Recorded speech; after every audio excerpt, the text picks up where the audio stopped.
wa yassir li amri wahlul 'uqdatam min lisani yafqahu qawli. Amma ba'd.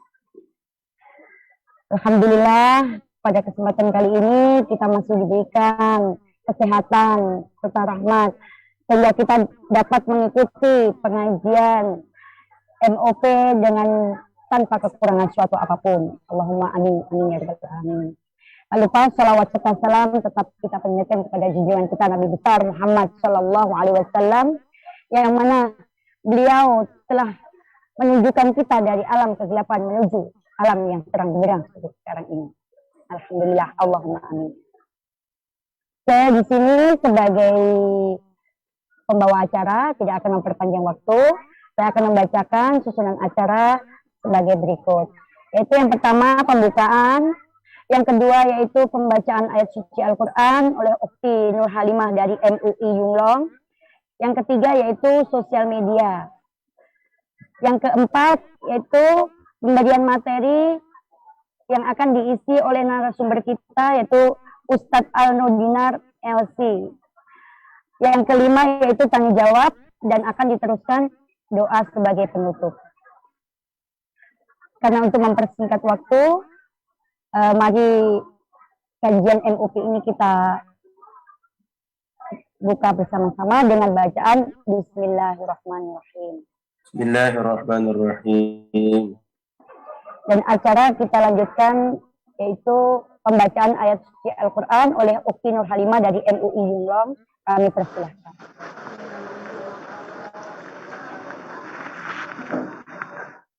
Terima kasih atas waktunya. Assalamualaikum warahmatullahi wabarakatuh. Assalamualaikum warahmatullahi wabarakatuh. A'udzu billahi minasy syaithanir rajim.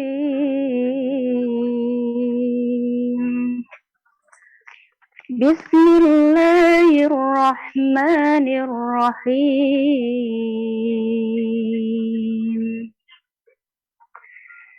Syahidallahu annahu la ilaha illa huwal Syahidallahu annahu la ilaha illa huwa wal malaikatu wa ulul ilmi qa'iman bil qist. La ilaha illa huwal azizul hakim.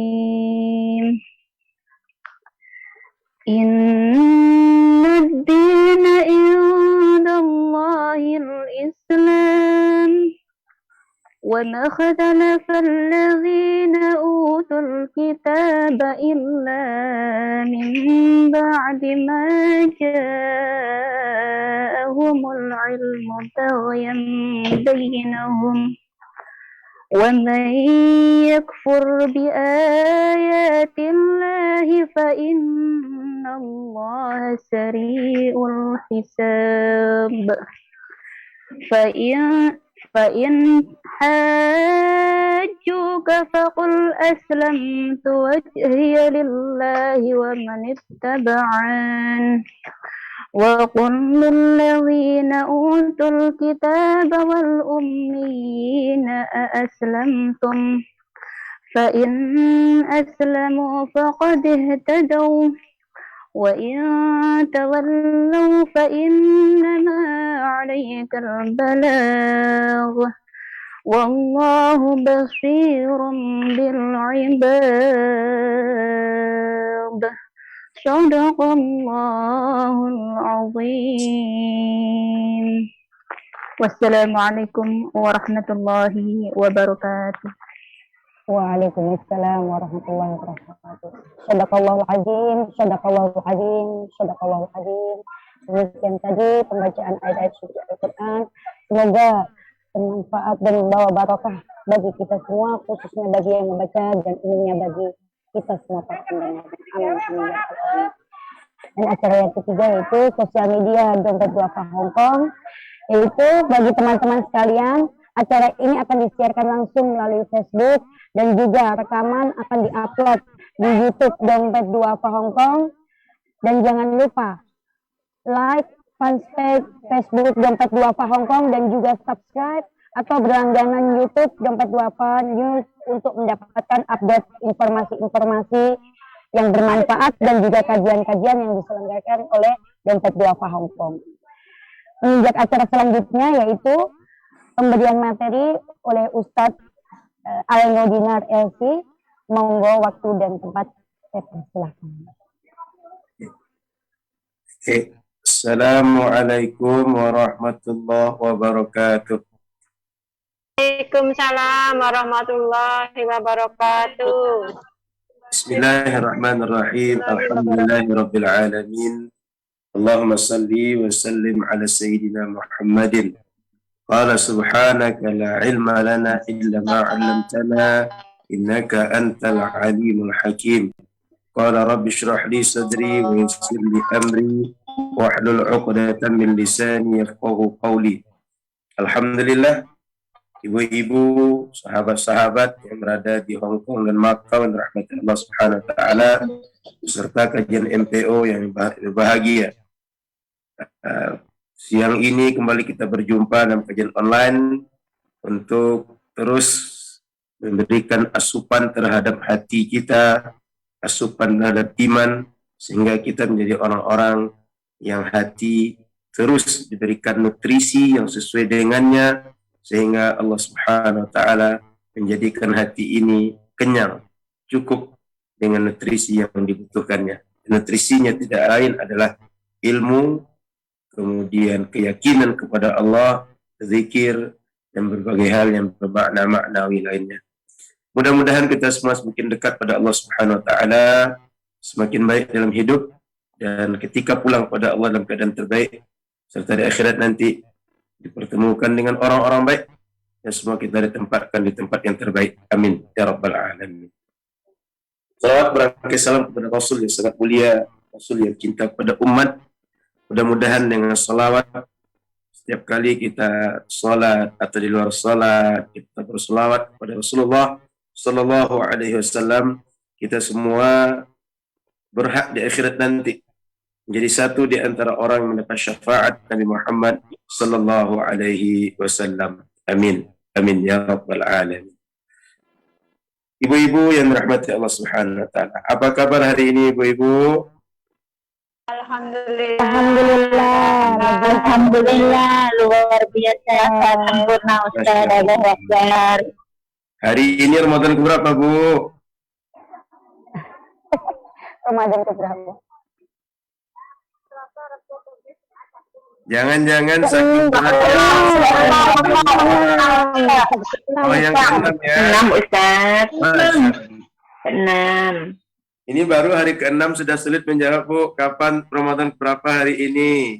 Mudah-mudahan semuanya tetap fit, sehat, dijaga Allah, dan sempurna ibadah saum selama Ramadan ini, insya Allah. Amin ya rabbal alamin. Baik, ibu-ibu yang dimuliakan Allah Subhanahu wa taala. Siang ini kajian kita tentang makna syahadat dan urgensi salat. Syahadat adalah persaksian kita. Yang dimaksudkan persaksian kita di sini adalah persaksian kita terhadap penghambaan diri kita kepada Allah dan ketaatan kita untuk mengikut Rasulullah Sallallahu Alaihi Wasallam. Maka kalimat syahadat itu asyhadu an la ilaha illallah wa asyhadu anna Muhammadar Rasulullah. Asyhadu an la ilaha illallah maknanya aku bersaksi bahwa tiada Tuhan selain Allah. Aku bersaksi bahwa tidak ada yang berhak untuk menjadi tujuan ibadah kecuali hanya Allah. Aku bersaksi bahwa tidak ada yang wujud secara hakiki dan yang menjadikan kita wujud kecuali hanya Allah Subhanahu wa ta'ala.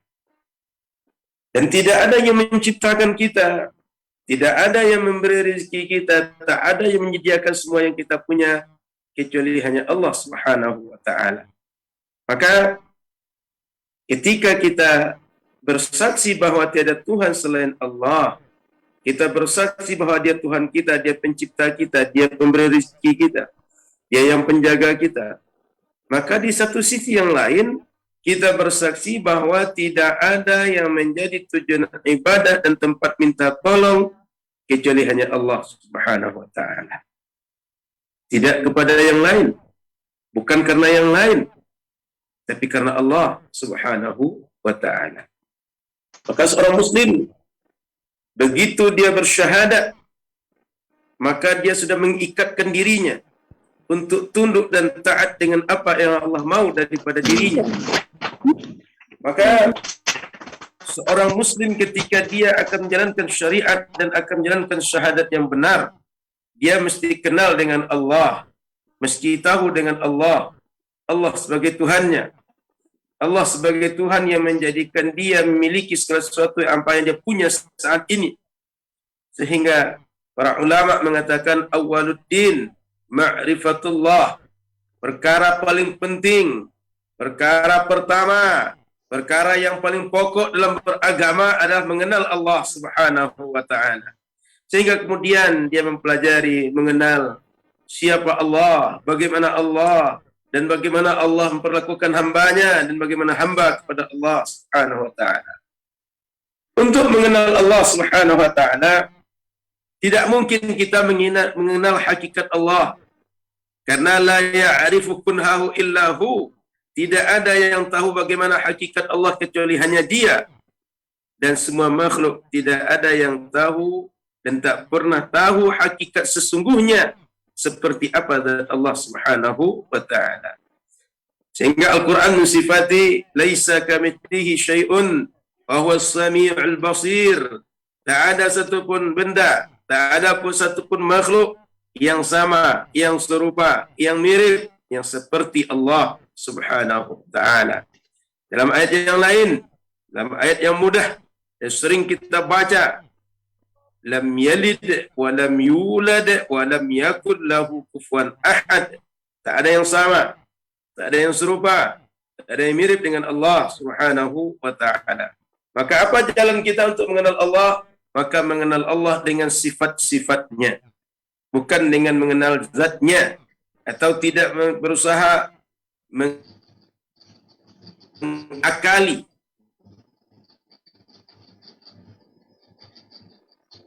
bentuk dikenal oleh manusia, karena Allah Subhanahu wa taala tak diketahui siapa Dia kecuali hanya oleh Allah sendiri. Maka ibu-ibu rahmati Allah Subhanahu wa taala, para ulama kemudian mengajarkan kita sifat-sifat Allah, sehingga dengan sifat-sifat Allah kita mengenal Allah. Kemudian dalam hadis Rasul dikatakan tafakkaru fi khalqillah wa la tafakkaru fi dhatillah. Kalian mulai berfikir tentang ciptaan Allah, tentang apa yang Allah ciptakan, bagaimana ciptaan Allah.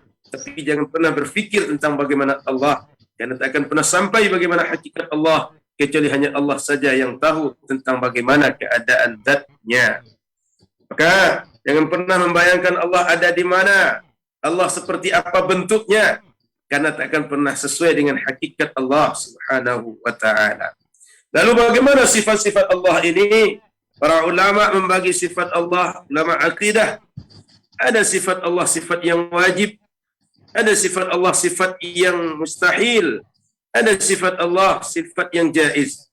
Barangkali ibu-ibu semuanya hafal, sejak kecil dihafalkan oleh orang tua, dihafalkan dari masjid-masjid, dihafalkan dari pondok-pondok. Sifat Allah, ada sifat wajib yang 20.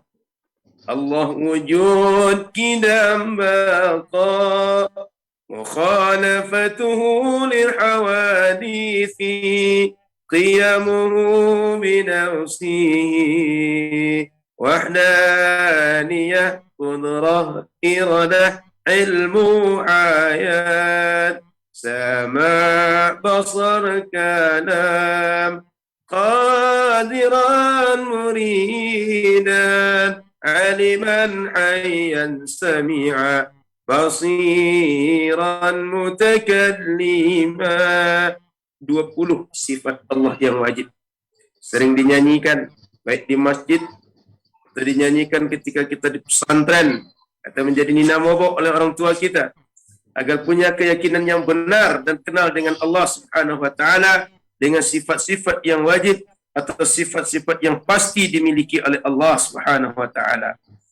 Kita coba dengan ringkas mengenal sifat Allah ini. Ketika dikatakan Allah bersifat wujud, Allah pasti ada. Mustahil ciptaan ada tapi penciptanya tidak ada. Lalu yang kedua, Allah bersifat qidam. Allah yang terdahulu. Makna yang terdahulu, dia pencipta semua makhluk. Maka semua makhluk diciptakan oleh Allah. Tidak ada pencipta kecuali hanya Allah. Dan semua makhluk ini ada setelah dia ciptakan. Maka oleh karena itu Allah Subhanahu wa taala tak berada dalam makhluknya. Tidak bergantung kepada makhluknya. Tidak butuh kepada makhluknya. Tapi semua makhluk butuh kepada Allah. Semua makhluk bergantung kepada Allah. Tidak sebaliknya. Maka dengan keyakinan qidam ini kita meyakini Allah adalah yang pencipta. Dia yang pertama. Tak ada apapun kecuali hanya dia. Setelah dia cipta baru ada semua makhluk. Maka Allah tak berada di langit. Allah tak berada di arash. Allah tak berada di bumi. Allah tak berada di Baitullah. Allah tak berada di mana-mana. Karena sebelum ada semua itu, Allah sudah ada. Allah sudah wujud. Makanya dalam keyakinan Ahlus Sunnah wal Jamaah dikatakan Allahu wujud bila makan. Allah ada tapi tidak berada pada satu tempat terkhusus tertentu. Lalu sifat Allah yang ketiga adalah mukhalafatuhu lil hawadits. Dia berbeda dengan makhluknya. Tak ada satupun yang sama dengan makhluk karena makhluk ini memiliki berbagai sifat kekurangan. Kalaulah Allah sama dengan makhluk, maka Allah memiliki sifat kekurangan. Dan itu tidak menunjukkan kesempurnaan. Sementara Allah Rabb, Allah Tuhan, dia pasti sempurna. Lalu selanjutnya, sifat Allah qiyamuhu binafsih. Dia berdiri sendiri dalam bahasa kita. Dalam bahasa yang lain, dia tidak punya hajat kepada makhluk. Dia tidak punya hajat terhadap doa kita. Dia tidak punya hajat terhadap salat kita. Dia tidak punya hajat terhadap puasa kita. Maknanya seluruh hamba, andaikan tak beribadah kepada dia, dia maha sempurna. Dia maha kaya. Dia maha tinggi, dia maha hebat. Tak pernah kita berzikir kepadanya, tak pernah kita melakukan berbagai ketaatan. Dia tetap maha hebat, maha kuasa. Dia tetap dengan segala kesempurnaannya. Maka jamaah yang dimuliakan Allah Subhanahu wa taala, dia tak pernah butuh kepada apapun, tapi makhluklah yang butuh kepada Allah Subhanahu wa taala. Maka ini kembali menegaskan bahwa Allah tak berada di langit. Dia tak berada di arash karena baginya tak ada satupun tempat yang menjadi hajat Allah Subhanahu wa taala. Maka keyakinan Ahlus Sunnah wal Jamaah meyakinkan bahwa Allah berada, Allah wujud, tapi tak berada pada apapun makhluknya. Sebab tak ada hajat Allah kepada makhluk, tapi semua makhluk yang berhajat kepada Allah Subhanahu wa taala. Kemudian sifat Allah selanjutnya adalah dia baqa. Mohon maaf anda terlewat dari baqa, dia kekal. Makhluk semuanya akan punah, akan mati. Karena dia diciptakan, maka dia akan dimatikan. Sementara Allah, karena dia tak dicipta, maka dia tak ada yang mematikan. Sehingga dia berumur panjang, berumur selamanya. Kullu man 'alaiha fan wa yabqa wajhu rabbika dzul jalali wal ikram. Semua yang bernama makhluk, semua yang wujud akan punah, akan berakhir, akan binasa. Tapi Allah Subhanahu wa taala tak akan mati. Dia tak akan binasa. Dia tak akan berpulang. Karena kepadanya lah berpulang segala sesuatu. Oleh karena itu, ibu-ibu yang dimuliakan Allah, para jamaah yang dimuliakan Allah Subhanahu wa taala, meskipun kita semua telah mati, meskipun kiamat telah terjadi, dia tetap wujud dan dialah akan beri segala nikmat dan dialah akan beri segala adab.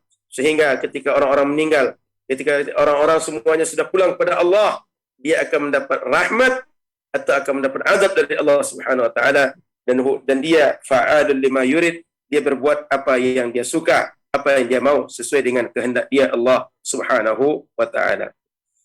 Lalu sifat Allah selanjutnya adalah wahdaniyah. Dia esa, dia tunggal. Secara zat, secara fisik dia tunggal. Dia bukan gabungan dari organ, dia tidak punya tangan, dia tak punya kaki, dia tak punya mata, dia tak punya kepala seperti kita. Tapi dia Allah wujud dengan segala kesempurnaannya. Dia melihat dengan segala kesempurnaannya.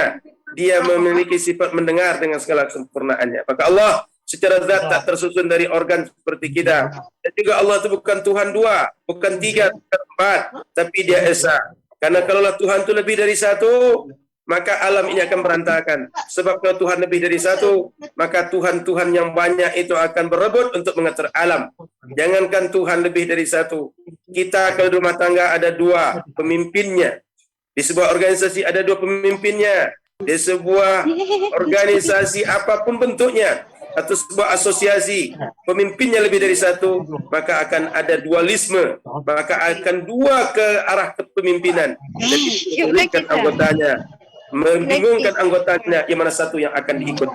Allah Subhanahu wa taala dia ilah wahid, Tuhan yang satu, la ilaha illa huwa rahmanur rahim. Ada Tuhan kecuali hanya Dia, Allah yang Maha Rahman, Allah yang Maha Rahim. Kemudian sifat Allah selanjutnya adalah qudrah. Dia Maha mampu mewujudkan yang tak ada menjadi ada. Dia Maha mampu dari kita tadinya tak ada dalam rahim orang tua, kemudian menjadi ada dalam rahim orang tua. Kemudian kita pula lahir ke dunia menjadi orang seperti orang lain adanya. Dia pula yang mampu mewujudkan kita tak punya rezeki menjadi punya rezeki. Kita tadinya tak punya ilmu menjadi punya ilmu. Kita tadinya dalam keadaan sakit, dia jadikan sehat. Maka Allah qudrah, dia Maha berkuasa untuk mewujudkan apapun yang kehendaki terjadi pada makhluknya. Kemudian iradah. Allah Subhanahu wa taala Maha berkehendak mewujudkan sesuatu yang jaiz bagi makhluk. Dia bisa menjadikan kita seorang laki-laki, dia bisa menjadikan kita seorang perempuan, dia bisa menjadikan kita berada di Hong Kong, dia bisa menjadikan kita berada di Macau, dia bisa menjadikan kita berada di Taiwan, dia bisa menjadikan kita berada di Indonesia, dia bisa menjadikan kita berada di Korea. Dimanapun dia kehendaki, maka itu pasti wujud. Apapun dia kehendaki, itu pasti wujud. Innama amruhu idza arada syai'an ay yaqula lahu kun fayakun. Allah ketika berkehendak mau kita ini berwujud sesuatu atau menjadi sesuatu sesuai dengan keinginannya, pasti akan terjadi. Tapi kehendak kita selalu tergantung dengan kehendak Allah Subhanahu wa taala. Maka sifat Allah selanjutnya adalah iradah. Lalu sifat Allah selanjutnya adalah dia ilmu, berilmu. Dia tahu. Dia tahu segala sesuatu yang terjadi pada yang wujud. Apa yang terjadi pada makhluk dia tahu. Bahkan dalam hadis dikatakan, meskipun semut hitam di malam yang gelap, di bawah batu yang hitam, Allah Maha tahu. Seperti itu gambarannya. Manusia punya keterbatasan pengetahuan, tapi Allah tak ada yang terbatas bagi dia. Dia tahu apa yang terjadi pada makhluk. Yang sebelum terjadi sudah dia tahu. Saat terjadi dia tahu. Setelah terjadi dia tahu. Maka tak satu pun yang kita buat kecuali Allah tahu. Kita berada di shelter kita. Kita berada di tempat kerja kita. Kita berada di lapangan. Kita berada di jalan. Kita berada di bis. Kita berada di mana saja. Allah Maha tahu. Tak ada satupun tempat kecuali Allah tahu. Apapun yang terjadi dalam chattingan kita, apapun yang terjadi di HP kita, apapun yang terjadi di laptop kita, apapun yang terjadi di PC kita, semuanya Allah tahu. Tak ada yang tak Allah tahu. Maka setiap perbuatan yang kita buat, Allah tahu dan akan kita pertanggungjawabkan kepada Allah. Manusia boleh tak tahu apa yang kita buat. Manusia boleh jadi dia tak paham, dia tak menduga apa yang kita buat. Tapi Allah Subhanahu wa taala tahu apa yang kita buat. Dan pengetahuan Allah sekali lagi tak ada terbatas. Dimanapun kita, bagaimanapun kita, apapun yang kita buat, dia pasti tahu. Sementara pengetahuan kita sangat ada batasnya. Pengetahuan kita ada prosesnya, pengetahuan Allah tak ada prosesnya. Kita kalau tak belajar tak tahu, tapi Allah tak butuh belajar. Maka dia tak belajar kepada siapapun. Kita mesti belajar kepada seorang guru. Guru mengajar, barulah kita tahu apa yang belum kita tahu. Maka ibu-ibu rahmati Allah Subhanahu wa taala, dia bersifat ilmu. Lalu dia pula bersifat hayat. Makna bersifat hayat bahwa dia adalah Allah yang maha hidup, sehingga dia bersifat mendengar, melihat, berfirman, bersifat iradah, bersifat qudrah, dan bersifat segala sifat yang menunjukkan kesempurnaan. Tak mustahil kalau Allah wujud tapi dia mati, karena yang mati tak bisa berbuat apa-apa. Yang hidup, yang wujud, yang hidup, dialah yang bisa untuk melakukan apa-apa. Dia yang punya daya, dia yang punya kuasa. Maka Allah Subhanahu wa taala bersifat hayat, maha hidup. Lalu Allah pula bersifat sama', dia mendengar apapun yang kita lantunkan, apapun yang kita doakan, apapun yang kita zikirkan, apapun yang kita kadukan, dia mendengar. Maka ibu bin rahmati Allah Subhanahu wa taala, berbagai kesulitan hidupmu kadukanlah kepada Allah, jangan kepada yang lain. Apapun yang kita kadu, dia tahu, dia dengar, dan dia akan mampu mewujudkan apapun yang kita kadukan. Tapi makhluk punya keterbatasan. Makhluk hanyalah manusia-manusia sombong yang dia tidak seperti Allah Subhanahu wa taala, dan sampai kapanpun tak pernah bisa seperti Allah. Kemudian Allah Subhanahu wa taala ketika dia mendengar, dia tak butuh telinga atau alat seperti kita. Tapi Allah Subhanahu wa taala ketika mendengar, dia mendengar dengan segala kesempurnaannya, dengan zatnya. Lalu Allah Subhanahu wa taala, dia maha basar, melihat kita dimanapun kita berada. Dia nampak yang kita buat. Di tempat apapun kita berbuat, dia nampak yang kita buat. Seperti apapun yang kita lakukan, dia nampak. Tak ada yang tak nampak oleh Allah. Maka setiap apapun yang dibuat dimanapun kita berada, selalulah perhatikan diri. Saya ini dikawal oleh Allah. Saya diawasi oleh Allah. Saya diketahui oleh Allah Subhanahu wa ta'ala. Sehingga dimanapun kita berbuat, selalu berbuat yang baik, selalu berkata yang baik, selalu berucap yang baik, selalu melakukan apapun yang baik-baik dalam hidup ini. Karena apapun yang kita buat Allah lihat, apapun yang kita buat Allah dengar. Kemudian Allah berfirman, dia maha berfirman, dia menyuruh kita, dia memerintah kita, dia melarang kita. Dalam hidup ada yang dia suruh kita berbuat taat, dia larang kita berbuat maksiat. Dia suka kalau kita taat, dia tak suka kalau kita maksiat kepadanya. Maka ini 13 sifat Allah. Allah wujud, qidam baqa, mukhalafatuhu lil hawadith, qiyamuhu binafsih, wahdaniyah, qudrah, iradah, ilmu, hayat, sama', basar, kalam. Lalu kemudian ada sifat yang 7 lagi, yaitu Allah sifat qadiran, muridan, aliman, ayyan, sami'an, basiran, mutakalliman. Maknanya bahwa Allah Subhanahu wa ta'ala, dia berkehendak dengan sifat iradahnya, dia berkuasa dengan sifat qudrahnya, dia hidup dengan sifat hayatnya, dia Subhanahu wa ta'ala berilmu dengan, dia maha mengetahui dengan sifat ilmunya, dan dia mendengar dengan sifat sama'nya, dia melihat dengan sifat basarnya, dan dia berfirman dengan sifat kalamnya. Maka Allah Subhanahu wa ta'ala punya sifat yang 20, sifat yang wajib yang mesti diketahui setiap muslim. Kalau dia tak tahu, tak kenal bagaimana sifat 20, maka ada kemungkinan dia akan tersalah dalam mengenal Allah, dia akan tersesat, dan boleh jadi dia bisa kafir karena tak meyakini Allah Subhanahu wa taala dengan segala sifat yang wajib. Maka ibu-ibu rahmat Allah Subhanahu wa taala, orang tua-tua kita harus sayang dengan kita, dihafalkan sifat yang 20 ini sehingga kita kemudian kenal Allah. Di mana kita berada selalu ingat dengan Allah, dan setiap yang kita buat selalu kita pertimbangkan, Allah tahu dengan apa yang kita buat. Maka ibu-ibu rahmat Allah Subhanahu wa taala, jangan pernah lupakan sifat yang 20 dan ajarkan kepada anak-anak kita, pesankan kepada anak-anak kita untuk meyakini, untuk mengetahui, untuk menyadari, untuk menghafal, menghayati sifat Allah yang 20. Allah wujud, qidam baqa, dan seterusnya. Hafal ini ibu-ibu. Pernah menghafalnya dulu, Bu? Nah, saya yakin insya Allah semua kita pernah dengar minimal, pernah menghafal minimal sifat yang 20 ini. Maka tetap kita yakini sifat yang 20 ini insya Allah. Baik, ibu-ibu rahmati Allah Subhanahu wa ta'ala. Kemudian syahadat ini ada syahadat kepada Allah, ada syahadat kepada Rasul. Maka kita mesti meyakini Rasulullah sallallahu alaihi wasallam sebagai utusan Allah. Dialah manusia yang diistimewakan untuk menyampaikan syariat. Dialah manusia yang diistimewakan menyampaikan wahyu. Semua kehendak Allah dari makhluk disampaikan oleh Nabi, disampaikan oleh Rasul. Dialah perantara kita dengan Allah. Kalaulah bukan karena Rasul, kita tak tahu bahwa kita disuruh untuk salat. Kalaulah bukan karena Rasul, kita tak tahu bahwa kita punya Tuhan, yaitu bernama Allah. Kalaulah bukan karena Rasul, kita tak tahu bahwa kita wajib haji, wajib puasa. Maka kita mesti beriman kepada Rasul dan beriman kepada sifat-sifat Rasul. Maka sifat Rasul yang wajib kita, yang sifat yang pasti dimiliki oleh Rasul ada 4. Ada sifat amanah, sifat fatanah, sifat siddiq, sifat tabligh. Rasul adalah seorang yang menyampaikan apa adanya. Rasul menyampaikan wahyu.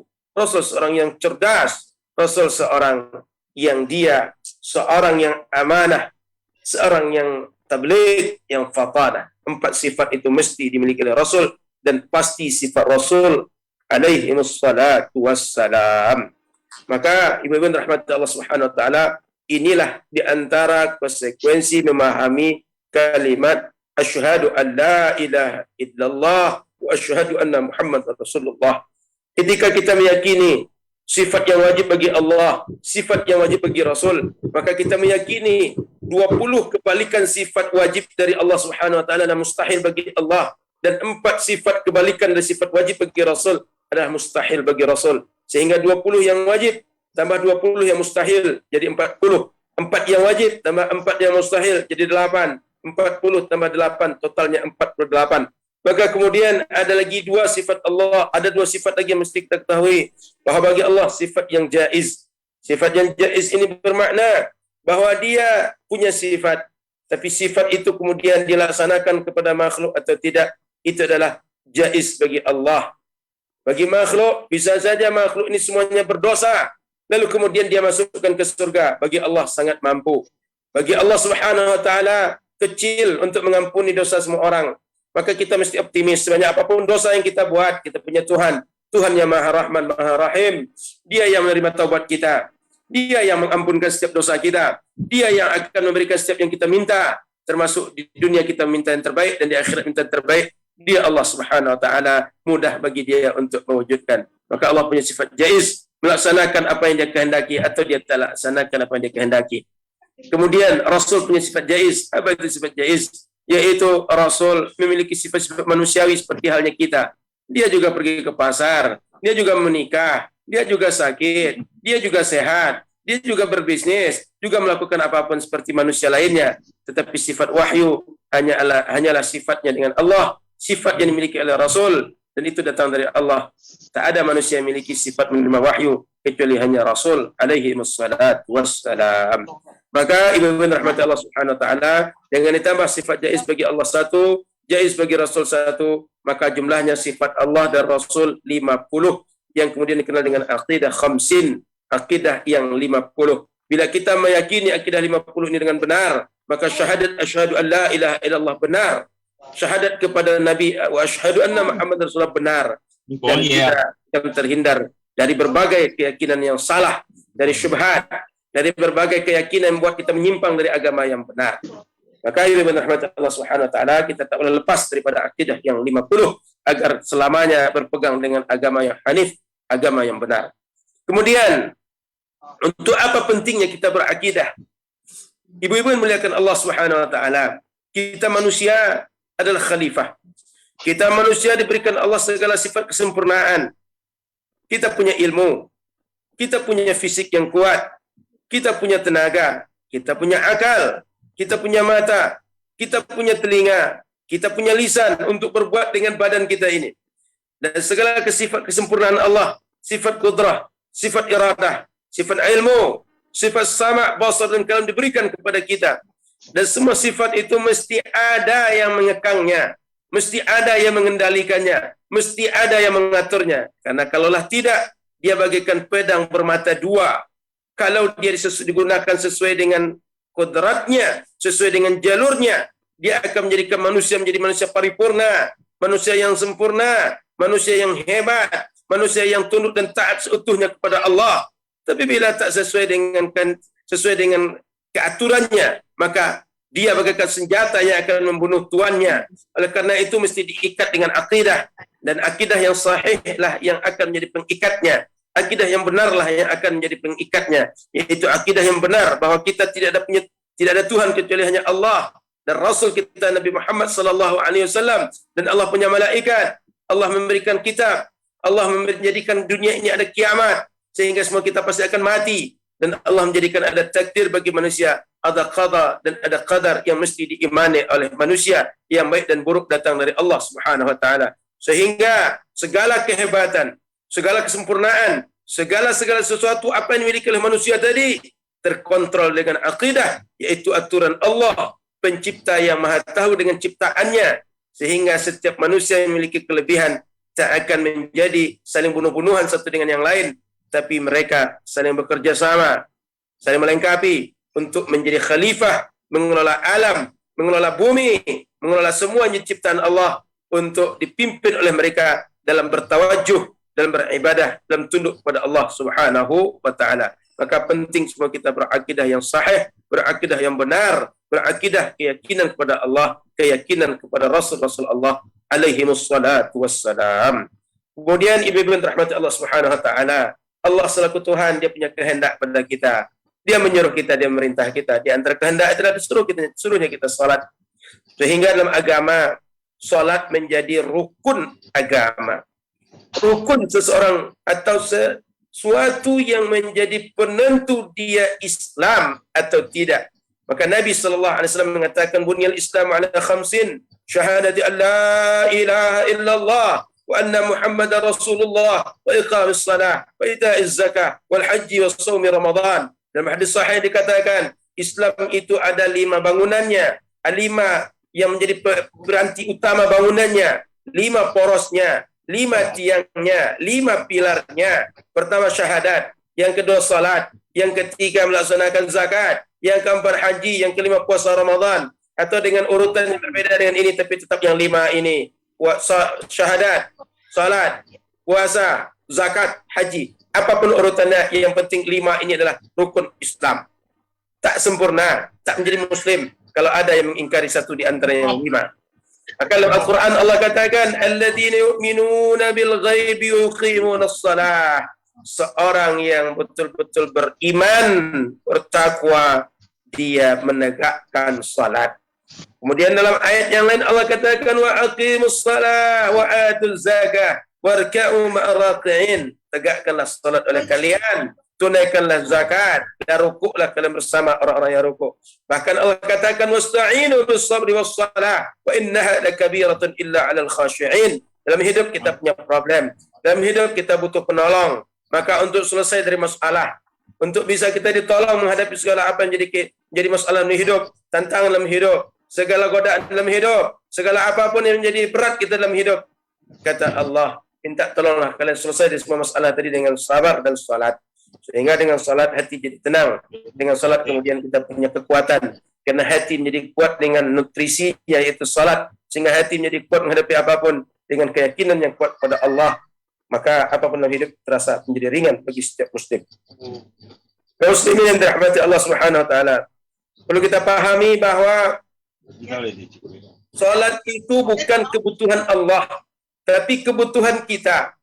Dengan salat seorang muslim menyadari bahwa dia punya Tuhan Allah, sehingga dia tak menjadi Tuhan yang baru, tak memiliki sifat-sifat angkuh, tak memiliki sifat sombong, tidak memiliki berbagai sifat yang tak layak bagi seorang hamba.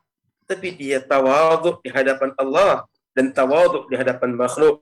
Dengan salat seorang hamba menyadari bahwa tak ada yang beri rezeki kecuali hanya Tuhannya, sehingga dia bermunajat, sehingga dia tundukkan pandangan, sehingga dia tundukkan badan.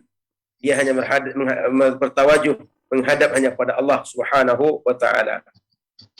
Tak salat pun kita, dia tak berhajat kepada kita. Tapi bila kita salat, maka faedahnya, manfaatnya, hikmahnya balik kepada kita. Maka jangan pernah tinggalkan salat. Dan orang yang salat selalu beruntung. Sehingga kata Nabi, man atammal wudu'a kama amarahu Allah taala. Siapa saja orang yang menyempurnakan wudu'nya sebagaimana Allah perintahkan untuk berwuduk pada dia dengan sempurna. As-salawatul maktubatul kafaratun lima bainahunna. Salat-salat yang 5 yang kita buat, salat-salat yang wajib yang kita buat menjadi penggugur dosa-dosa yang terjadi di antara 2 salat. Ketika kita salat subuh, maka dosa yang terjadi antara isya dengan subuh Allah ampunkan dengan salat subuh. Ketika kita salat zuhur, dosa-dosa yang terjadi antara subuh dengan zuhur Allah ampunkan dengan melaksanakan salat zuhur. Dosa-dosa yang terjadi antara zuhur dengan asar, dengan salat asar diampunkan dosa yang terjadi di antara keduanya. Dosa yang terjadi antara asar dengan maghrib dengan salat maghrib Allah ampunkan. Dosa yang terjadi antara maghrib dengan isya dengan salat isya Allah ampunkan. Maka salat menjadi penghapus semua dosa kita. Salat menjadi seperti semua dosa kita. Maka Bapak Ibu pun rahmat Allah Subhanahu wa taala, Rasul berpesan kepada Ummu Aiman. Rasul berpesan kepada para sahabat, para sahabiat, para orang dekat dengannya, la tatrukis salata muta'ammidah. Jangan tinggalkan salat dengan sengaja. Fa innahu man taraka as-salata muta'ammidan faqad bari'at minhu dhimmatullah wa rasuluh. Siapa saja meninggalkan salat dengan sengaja, berarti dia telah melepaskan tanggungan Allah dan Rasul darinya. Maknanya siapa saja yang mengingkari kewajiban salat, dia telah keluar dari agama Allah dan Rasulnya. Namun orang-orang yang masih salat, dia masih berada dalam tanggungan Allah dan Rasulnya. Maka penting salat ini bagi seorang muslim, mesti dia kerjakan. Maka oleh kerana itu para nabi dahulu, Nabi Adam, Nabi Ibrahim, Nabi Ismail, semua nabi. Wa kana ya'muru ahlahu bis-salati waz-zakati wa kana 'inda rabbih mardiyya. Mereka suruh anak mereka salat. Mereka suruh anak-anak mereka zakat. Mereka tunaikan hak Allah yang terkait langsung dengan Allah dan hak Allah yang terkait dengan hamba-hamba Allah. Kemudian para nabi juga mengatakan wa awsani bis-salati waz-zakati ma dumtu hayya. Kata Nabi Isa, Allah menyuruh untuk salat dan zakat selama aku masih hidup. Maknanya para nabi wajib salat. Anak-anak para nabi diwasiatkan untuk salat. Kita yang bukan nabi, bukan anak nabi, semestinya lebih patut untuk menjaga salat, lebih patut untuk selalu memperhatikan salat. Sehingga Allah ingatkan kita, wasabbih bihamdi rabbika bil 'ashyi wal ibkar. Maka ingatlah kepada Allah, tasbihlah kalian kepada Allah setiap pagi dan petang, sepanjang hari dan panjang malam. Karena dengan ingat kepada Allah membuat kita menjadi hamba-hamba yang selalu menyadari, yang selalu mengerti posisi kita di hadapan Allah, sehingga salat tak boleh ditinggalkan. Kalau salat ditinggalkan, yang rugi adalah kita. Kalau salat ditinggalkan, ibarat makan, kita tak makan, maka akan terjadi kelaparan. Bila lapar, maka kita akan lemah. Kalau lemah, kita akan mudah marah. Kalau lemah dalam hidup ini, kita mudah putus asa. Kalau lemah, kita mudah kecewa. Kalau lemah, kita mudah takut. Kalau lemah, kita menjadikan berbagai hal yang tak perlu terjadi, tak perlu takut, kita takutkan. Maka orang beriman, Allah katakan, la khaufun alaihim wa lahum yahzanun. Kaum muslimin, ibu-ibu yang dirahmati Allah, para jamaah yang dimuliakan Allah Subhanahu wa taala. Maka salat itu bagaikan air yang menyiram tanaman hijau. Dengan disiram tanaman hijau, air menjadi subur. Air menjadi, tanaman menjadi hijau, tanaman menjadi subur. Kemudian tanaman tersebut menghasilkan buah. Tanaman tersebut menghasilkan berbagai manfaat bagi kita. Tapi kalau tanaman tak disiram, tak diberi air, dia akan layu, pada akhirnya mati. Hati kita juga seperti itu. Kalau seandainya kita tak salat, kita tak beri dia makan, maka dia akan lapar. Ketika dia lapar akan mencari mangsa, maka mangsanya adalah makhluk, mangsanya adalah diri kita. Maka muncullah sifat-sifat kebinatangan dalam diri kita. Maka muncul sebagai sifat yang tak baik dalam diri kita. Maka muncul sebagai sifat-sifat yang tak diridai oleh Allah Subhanahu wa taala. Maka kaum muslimin dirahmati Allah, dalam kondisi apapun tak boleh meninggalkan salat. Namun cara mengerjakan salat, Allah Subhanahu wa taala memberikan banyak keringanan. Tak sanggup berdiri, boleh duduk. Pada bagian yang kita tak sanggup berdiri, tak sanggup duduk, boleh kita berbaring. Tak bisa berbaring, boleh kita dengan isyarat. Ketika tak ada air, boleh dengan bertayamum. Ketika kita berada dalam kondisi takut, tak bisa menghadap kiblat dengan benar, tak bisa menghadap kiblat dengan normal, kita bisa menghadap kemana bisa kita menghadap. Ketika dalam safar, kita bisa jamak, kita bisa qasar. Yang 4 jadi 2. Yang tadi zuhur dan asar 2 waktu bisa dikerjakan waktu zuhur saja, atau di waktu asar saja. Maka rahmat Allah sangat luas kepada kita. Mengerjakan salat banyak keringanan cara mengerjakannya, tapi tak ada keringanan meninggalkan salat. Maka dimanapun berada, maupun di Hong Kong, di Macau, di Taiwan, di Korea, di mana saja kita berada, tak pernah kita akan meninggalkan salat. Boleh meninggalkan salat kalau sudah disolatkan saja. Maka pilihan salat ini satu di antara 2, salat sendiri atau disolatkan. Tak ada salat yang ketiga. Maka ibu-ibu yang rahmati Allah Subhanahu wa taala, orang kalau sudah tak salat, segeralah takbir 4 takbir untuk dia. Kafani dia, letakkan di depan kita. Allahu Akbar, baca Al-Fatihah. Allahu Akbar, baca salat pada Nabi. Allahu Akbar, baca doa untuk mayit. Allahu Akbar, baca doa untuk mayit dan seluruh umat Islam untuk keselamatan kita. Kemudian kafanilah dia dan kuburkan. Lalu jadikanlah dia sebagai ibrah dalam hidup kita. Barangkali ini sebagai pengantar dalam kajian kita. Kita lanjutkan dalam tanya jawab tentang makna syahadat dan konsekuensi syahadat, yaitu kita mesti salat sebagai seorang muslim yang mesti taat kepada Allah Subhanahu wa taala. Silakan ibu-ibu rahmat Allah Subhanahu wa taala, kita lanjut dalam sesi tanya jawab. Silakan. Silakan bagi para partisipan yang ingin mengutarakan pertanyaannya. Mungkin ada.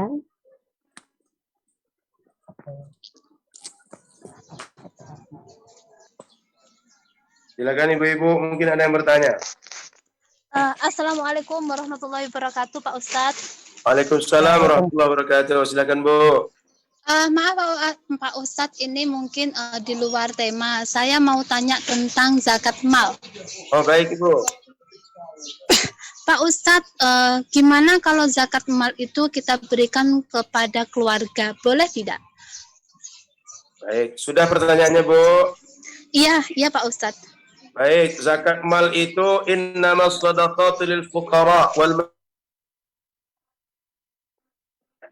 Kata Al-Quran, zakat itu mesti kita tunaikan pada asnaf yang 8. Pada orang fakir, orang miskin, amil zakat, dan seterusnya. Jika keluarga kita termasuk asnaf yang 8, maka mereka berhak mendapatkan zakat dari kita. Bahkan kalau bisa yang prioritas untuk menerima zakat itu adalah asnaf 8 yang berasal dari keluarga kita. Sebab orang lain berhak, keluarga kita mestinya berhak. Justru mereka paling dekat dengan kita. Sebab mereka ini apabila bahagia, bahagia kita. Mereka kalau malang, malang kita. Mereka kalau sedih, sedih kita. Mereka kalau ada aib dalam diri kita, aib juga untuk kita. Makanya kalau kita bersedekah, berzakat yang diberikan kepada orang lain, hanya kita dapatkan pahala sedekah dan pahala zakat. Tapi kalau kita laksanakan pada keluarga kita, dapat pahala zakat, dapat pahala sedekah, sekaligus dapat pahala silaturahim. Dapat dua sekaligus. Begini Pak Ustadz, saya begini, maksudnya zakat mal saya itu saya berikan kepada orang tua saya, tapi orang tua saya itu dibagi-bagikan kepada misalkan kayak janda, yatim piatu seperti itu Pak Ustadz. Beliau enggak maksudnya beliau itu enggak digunakan sendiri, tapi beliau itu mendapatkan zakat mal dari saya, tapi dibagikan semua zakat itu gitu. Itu enggak apa-apa Pak Ustadz. Nah, jadi begini Bu, zakat itu bisa dilaksanakan langsung atau melalui perantara, atau bahasa sekarang melalui amil zakat. Sehingga kalau di Hong Kong melalui dompet duafa Hong Kong. Kalau kita langsung ketemu langsung dengan asnaf 8, ini zakat saya. Kalau tidak melalui langsung melalui amil. Nah sekarang kita tak melalui dompet duafa Hong Kong, tapi melalui keluarga kita. Kita titipkan, tolong sampaikan zakat saya pada asnaf yang 8 yang ada di kampung kita. Tolong berikan siapa saja yang dipandang berhak zakat, menerima zakat di kampung kita, tolong berikan. Itu boleh. Mereka mewakili kita. Oh, iya. Boleh Bu, sama dengan kita melaksanakan. Jadi tak apa-apa Bu. Kalau masalah zakat fitrah, saya juga zakatnya di sini, dan orang maksudnya saya kan udah punya suami, jadi suami saya juga menzakati saya karena memang itu kewajiban dia. Terus karena saya kan berada di sini, kan ada satu ustadz yang bilang sebaiknya kalau zakat fitrah di mana Anda bertempat seperti itu. Jadi saya di sini juga zakat dan suami saya juga menzakati saya, itu nggak apa-apa kan Pak Ustadz? Zakat itu lebih itu nggak pernah rugi Bu. Zakat itu kalau kurang selalu kita rugi dan kita bertanggung jawab. Kalau seandainya lebih dibayar 2 kali, dibayar 3 kali, yang satu di antara semua itu zakat yang wajib. Lebih dari itu Allah jadikan sebagai sedekah bagi kita. Dan setiap kali kita mengeluarkan harta, semakin banyak keluar, semakin banyak Allah ganti. Maka tak rugi Bu. Ibu berzakat di sana, berzakat juga di kampung, berzakat juga di tempat lain, sehingga banyak zakat yang keluarkan untuk satu orang, tak ada masalah. Yang paling penting kadar minimal zakat jangan pernah abai. Mesti kadar minimal zakat kita keluarkan. Lebih dari itu adalah kemuliaan. Lebih dari itu adalah keistimewaan, dan dibalas dengan keistimewaan dan kemuliaan juga. Jadi boleh seperti itu Bu. Jadi paling minimal zakat wajib jangan ditinggalkan. Baik Bu, silakan. Maaf, masalah zakat mal, karena kita kan gajinya di sini kan 4.000. Maksudnya saya gimana ya cara ngitungnya itu cuman seikhlasnya saya, nggak apa-apa kah Pak Ustadz? Maksudnya gimana ya pertanyaannya kok? Ini Bu, zakat itu dia punya nisab. Ada standar minimalnya. Ada standar berapa harta kita, standar paling bawah berapa sih harta saving kita yang wajib dizakatkan. Lalu kalau sudah dapat berapa harga standarnya, kita keluarkan 2,5% dari total harta yang kita miliki itu. Berapa 2,5% itu? Standarnya senilai 85 gram emas. Mohon maaf, nisab kita itu senilai 85 gram emas. Artinya kalau 1 gram emas di Hong Kong nilainya 1 juta, Ibu punya uang 85 juta, itu uang aman, uang yang tersimpan saja, maka Ibu keluarkan 2,5% dari 85 juta tadi. Atau jumlahnya lebih banyak dari itu. Jumlahnya 100, 2,5% dari 100. Jadi zakat itu tak boleh seikhlasnya Bu. Sedekah, wakaf boleh seikhlasnya. Tapi kalau zakat mesti ikut kadarnya.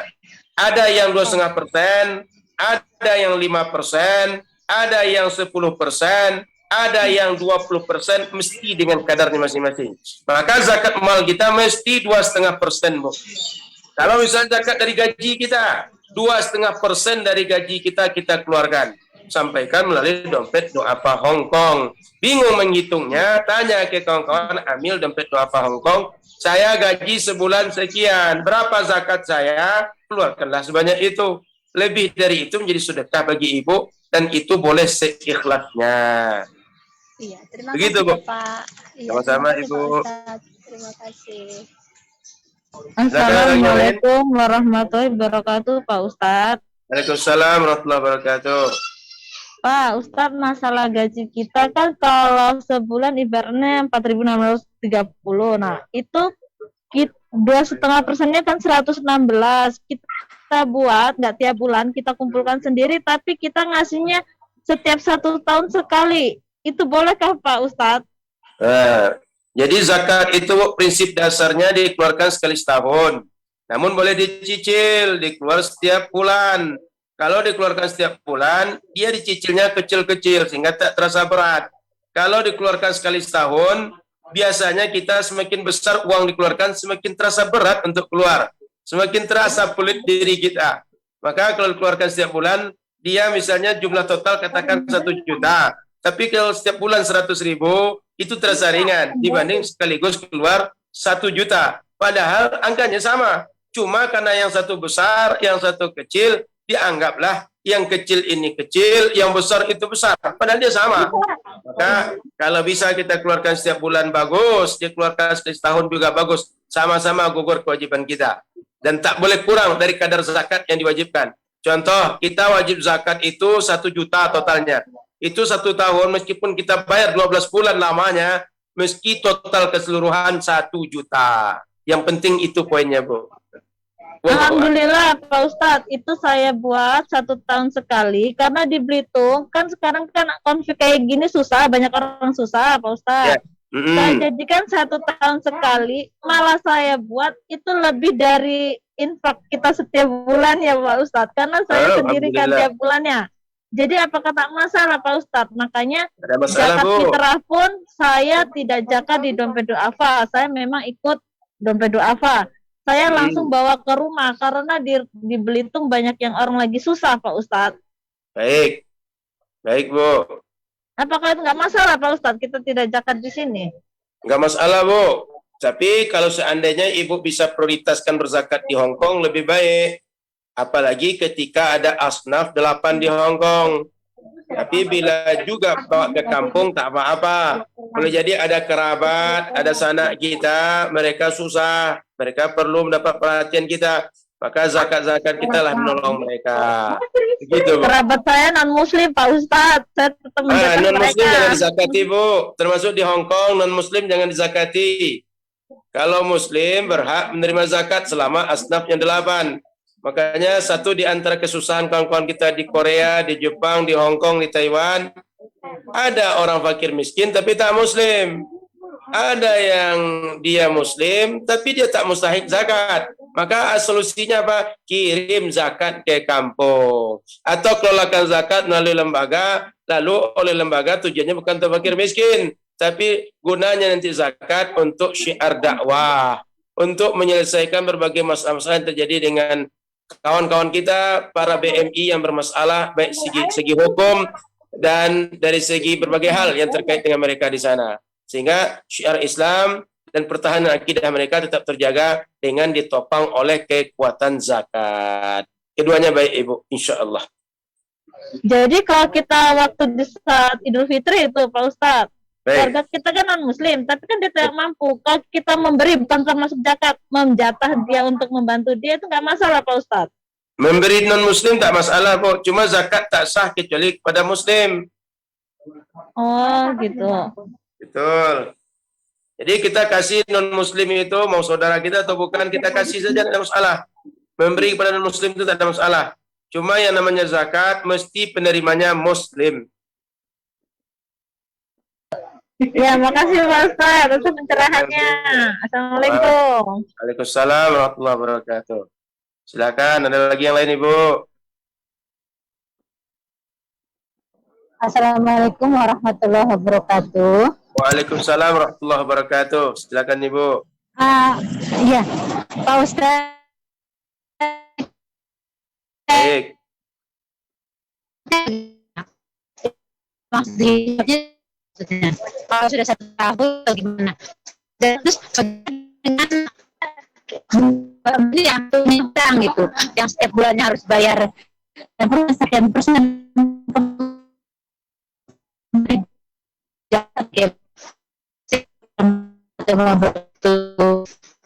Mohon maaf Ibu, saya tak jelas apa pertanyaan Ibu. Barangkali jaringan ada trouble. Bisa diulang, Bu? Atau ada kawan yang jelas pertanyaan beliau, tolong bantu diulang. Ya. Kita Ya Pak Ustadz, itu banyak kayaknya di dalam stasiun, jadinya kurang begitu jelas. Ada yang bisa bantu, Bu? Apa pertanyaannya, Bu? Saya tak dengar apa yang dimaksud beliau. Kami juga nggak bisa dengar, kayaknya masalah zakat 1 tahun dikeluarkan gitu, tapi nggak tahu permasalahan. halo. Halo, silakan. Silakan Ibu. Kedengaran nggak? Nah, ini dengar. Kalau tadi nggak dengar. Halo. Nah, yang saya tanyakan gaji kita di Hongkong itu 4.000. Terus ada mbak-mbak yang punya tanggungan bank, yang setiap bulannya harus setor ke bank. Terus apa?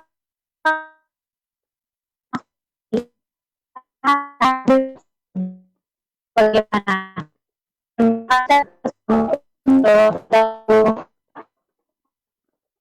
Baik. Saya mungkin bisa menangkap sedikit, Ibu. Nanti kalau belum terarah bisa diarahkan lagi lebih spesifik pertanyaannya.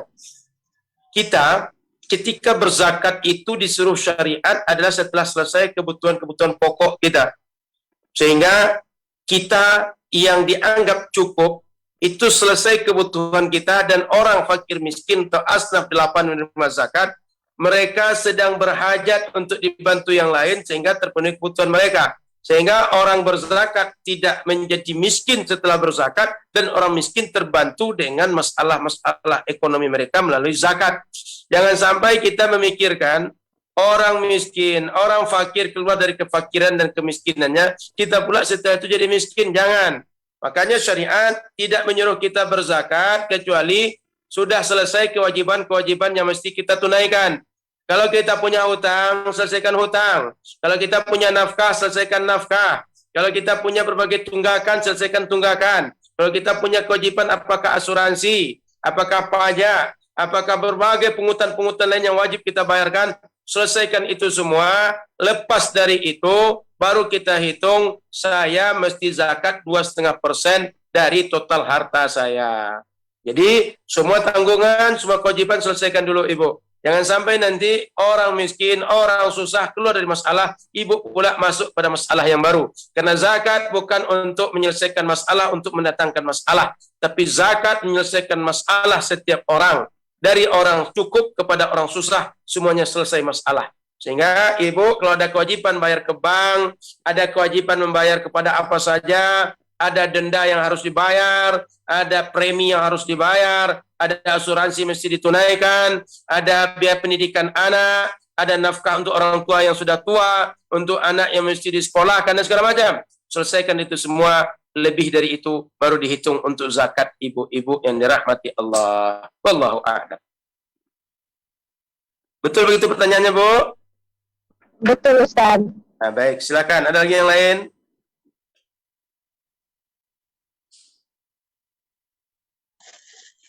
Assalamualaikum warahmatullahi wabarakatuh, Ustaz. Assalamualaikum warahmatullahi wabarakatuh. Silakan Ibu. Maaf Ustadz, ini saya mau tanya tentang sholat. Sholat berjamaah untuk wanita, perempuan. Baik. Perempuan itu afdalnya sholat di rumah, apakah begitu Ustadz? Baik, betul Bu. Perempuan afdalnya sholat di rumah. Terus kalau misalnya sholat taraweh, kita itu berjamaah namun semua itu perempuan, apakah masih afdal kalau sholat di rumah atau berjamaah? Baik, ibu-ibu yang dirahmati Allah Subhanahu wa taala. Dari segi tata cara sendirian atau bersama lebih afdal mana? Berjamaah. Dari segi tempatnya di rumah atau di masjid, sebenarnya secara umum lebih afdal di masjid. Namun dari sisi bahwa ibu-ibu ini kadang-kadang dia ini rentan dengan fitnah. Fitnah bahwa dia akan diganggu laki-laki, fitnah akan terjadi percampuran bauran dengan laki-laki, maka sebaiknya dia sholat di rumah. Tapi lebih baik kalau seandainya dia diizinkan keluarganya beserta mahramnya bersama berangkat ke masjid, ya sholat ke masjid. Kenapa? Kalau sholat ke masjid, di masjid kita ada pengajian. Kalau ke masjid, di masjid kita berjamaah ada zikir dan dipandu bersama.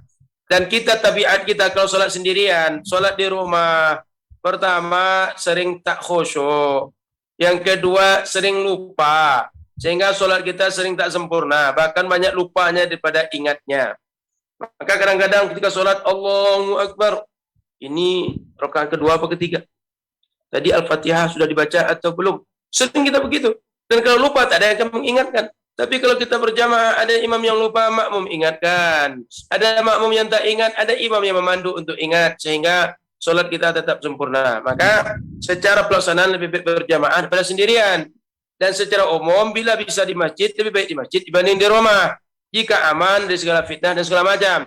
Jika tidak, kita kerjakan di rumah kita juga bagus. Namun, sholat yang terbaik adalah sholat yang hatinya menghadap kepada Allah, sholatnya yang khusyuk, berada dimanapun. Maka kalau ibu sholat tarawih bersama-sama dengan sahabat-sahabat di shelter, sholat di tempat apartemen, di rumah, dimanapun namanya itu, selagi bisa berjamaah, buatlah berjamaah. Sholat fardu apalagi. Kita ada berlima, satu tempat kerja. Buatlah berjamaah. Lebih afdal daripada sholat sendiri-sendiri. Begitu Ibu. Wallahu a'lam. Terima kasih Ustaz. Sama Ibu.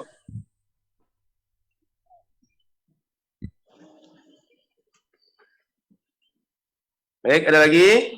Silakan Ibu.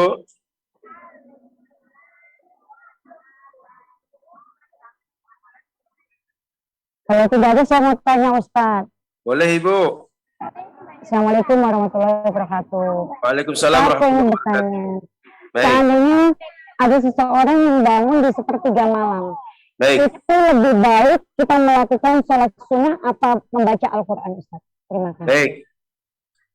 Jika kita bangun sepertiga malam, maka para sahabat Nabi dipuji oleh Al-Quran. Wabil asharihum yastaghfirun. Para sahabat Nabi ketika di penghujung malam mereka sibuk dengan salat. Mereka sibuk dengan berzikir. Dan mereka sibuk dengan istighfar kepada Allah Subhanahu wa ta'ala. Dan memang Nabi dan sahabat itu suka untuk bangun malam. Di penghujung malam mereka gunakan untuk salat, untuk baca Al-Quran, untuk berzikir. Jika ditanya lebih baik baca Quran atau salat, lebih baik lagi Bu, jika baca Qurannya dalam salat.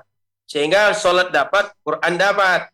Maka membaca Al-Quran dalam salat lebih afdal dibanding baca Quran di luar salat. Sama baca Quran, tapi dengan dilaksanakan dalam salat lebih afdal. Itu sebabnya para sahabat Nabi dahulu, kalau salat itu mereka bacaan Qurannya panjang-panjang. Kalau kita tengok sejarah salat tarawih, mereka salat 20 rakaat, setiap 2 rakaat salam, 1 rakaat 200 ayat, sehingga kalau dimulai setelah Isya, itu selesainya dekat-dekat dengan salat subuh. Maka kadang-kadang sahabat itu terburu-buru untuk sahur, sebab waktunya singkat antara selesai salat malam mereka dengan melaksanakan salat subuh. Maka kalau ditanya antara baca Quran dengan salat, lebih afdal baca Qurannya dalam salat Ibu.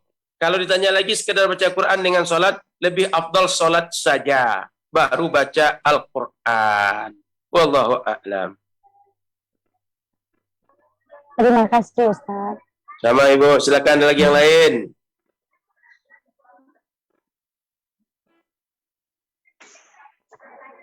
Maaf kalau memang tidak ada, karena mungkin Assalamualaikum.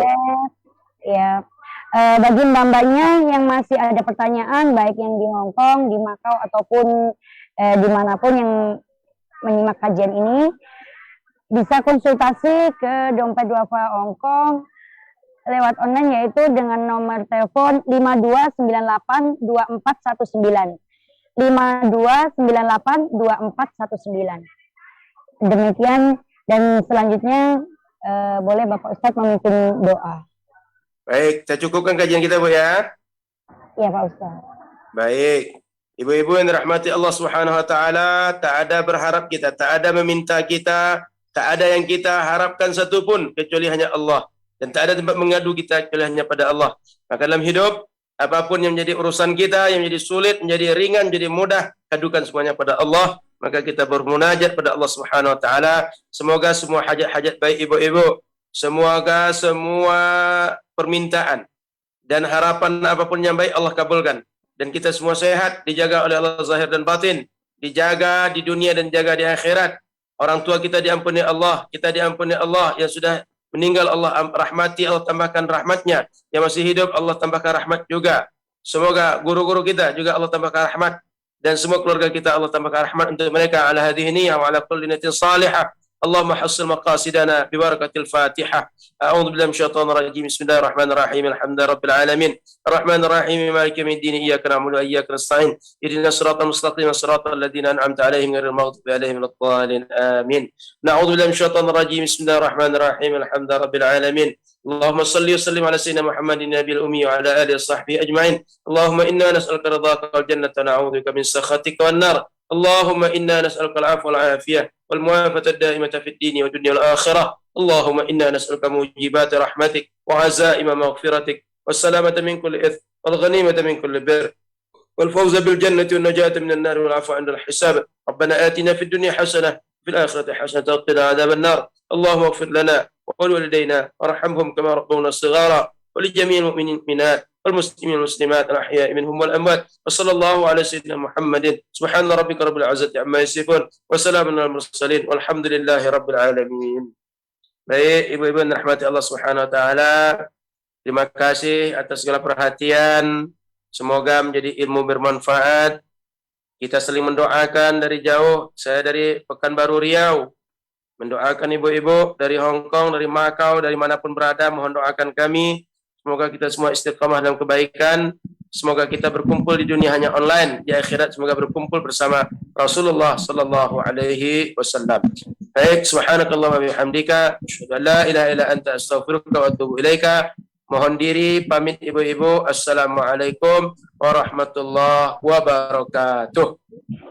Waalaikumsalam warahmatullahi wabarakatuh. Terima kasih atas kajiannya. Sama-sama.